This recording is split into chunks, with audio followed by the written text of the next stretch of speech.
नवाज शरीफ और शहबाज शरीफ की सियासी तरबियत किसने की? नवाज शरीफ के वालिद भुट्टो के मुखालिफ क्यों हो गए थे? सीनियर सहाफ़ी और तजज़िया निगार मजहर अब्बास ने अपने कॉलम में साबिक वज़ीर आज़म और मुस्लिम लीग नून के कायद नवाज शरीफ और उनके भाई वज़ीर आज़म शहबाज शरीफ की सियासत में आमद और उसके बाद के सियासी सफ़र पर रोशनी डाली है। वो लिखते हैं कि नवाज शरीफ का ख़ानदान गैर सियासी था। उनके वालिद मियाँ शरीफ ने इब्तिदाई तौर पर सियासत में हिस्सा लेने की जनरल ज़िया उल हक की जनरल जिलानी की वसातत से दरख्वास्त को नज़रअंदाज कर दिया। बाद उन्होंने ये कहकर कि वो खुद तो सियासत में हिस्सा नहीं लेंगे, ताहम उन्होंने अपने दोनों बेटे जनरल जिलानी के हवाले कर दिए। साथ ही ये दरख्वास्त भी दी कि नवाज शरीफ और शहबाज शरीफ को सियासी मैदान में उतारने से पहले उनकी सियासी तरबियत भी की जाए। जनरल ज़िया उल हक को पीपल्स पार्टी और भुट्टो की सियासत का मुकाबला करने के लिए पंजाब से किसी की ज़रूरत थी, क्योंकि भुट्टो की सिंध से ज़्यादा पंजाब में मकबूलियत थी। नवाज शरीफ के करीबी साथी ने एक बार नवाज शरीफ की सियासत में आमद और मियाँ शरीफ की रजामंदी के बारे में बताया।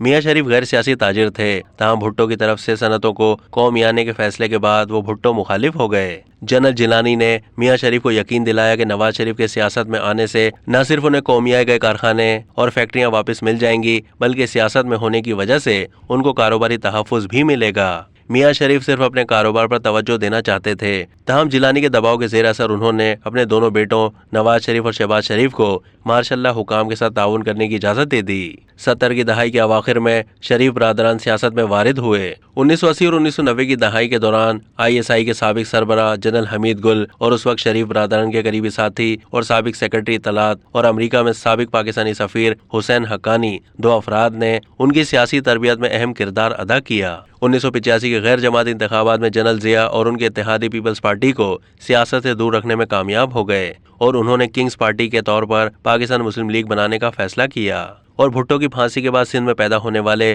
सियासी बहरान से निमटने के लिए सिंध के गैर मारूफ सियासतदान मोहम्मद खान जुनेजो को मुस्लिम लीग का सरबराह और वज़ीर आज़म बना दिया।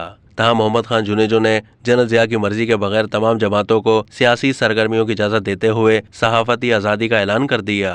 जनरल ज़िया के लिए मजीद खतरा बनते हुए मोहम्मद खान जुनेजो ने एक हुक्म जारी किया कि सिविल, फौजी और ब्यूरोक्रेसी समेत तमाम अहम शख्सियात छोटी गाड़ियाँ इस्तेमाल करेंगी।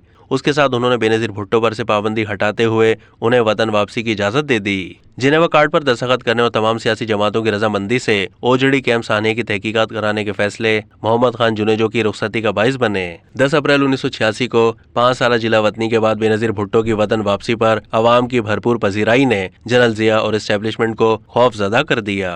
जनरल हमीद गुल ने एक इंटरव्यू के दौरान कहा था कि यह दुरुस्त है कि इस्लामी जमहूरी इत्तेहाद नामी जमात पीपल्स पार्टी की 2/3 अक्सरियत को रोकने के लिए बनाई गई थी, क्योंकि शदीद खदशा था कि बेनज़ीर भुट्टो अपने वालिद की हुकूमत ख़त्म करने और उन्हें फांसी देने वालों से इंतकाम लेंगी। इस्टेब्लिशमेंट जानती थी कि बेनज़ीर भुट्टो बहुत ज़्यादा ताकतवर हुक्मरान होंगी, इसलिए वो नवाज शरीफ को एक मजबूत अपोजिशन लीडर के तौर पर सामने लाईं। इस तरह इंतखाबात में IGI और पीपल्स पार्टी मुखालिफ जमातों के जरिए पीपल्स पार्टी तो कामयाब हो गई, ताहम 2/3 अक्सरियत हासिल ना कर सकी और IGI एक मजबूत अपोजिशन के तौर पर सामने आई। गेम प्लान कामयाब रहा, क्योंकि पीपल्स पार्टी पंजाब में नहीं जीत सकी। बेनज़ीर भुट्टो के लिए काम करना मुश्किल हो गया और सिर्फ 1 साल के बाद वज़ीर आज़म बेनज़ीर भुट्टो के खिलाफ तहरीक अदम एतमाद लाई गई, जिसमें पैसे का बेदरीग इस्तेमाल किया गया। तहरीक अदम एतमाद तो मंजूर नहीं हो सकी, ताहम बेनज़ीर भुट्टो की हुकूमत मजीद कमज़ोर हो गई और 6 अगस्त 1990 में 58 2B के जरिए उनकी हुकूमत ख़त्म कर दी गई। अब तक के लिए इतना ही। मज़ीद मालूमात के लिए डेली जंग के YouTube चैनल को सब्सक्राइब कीजिए।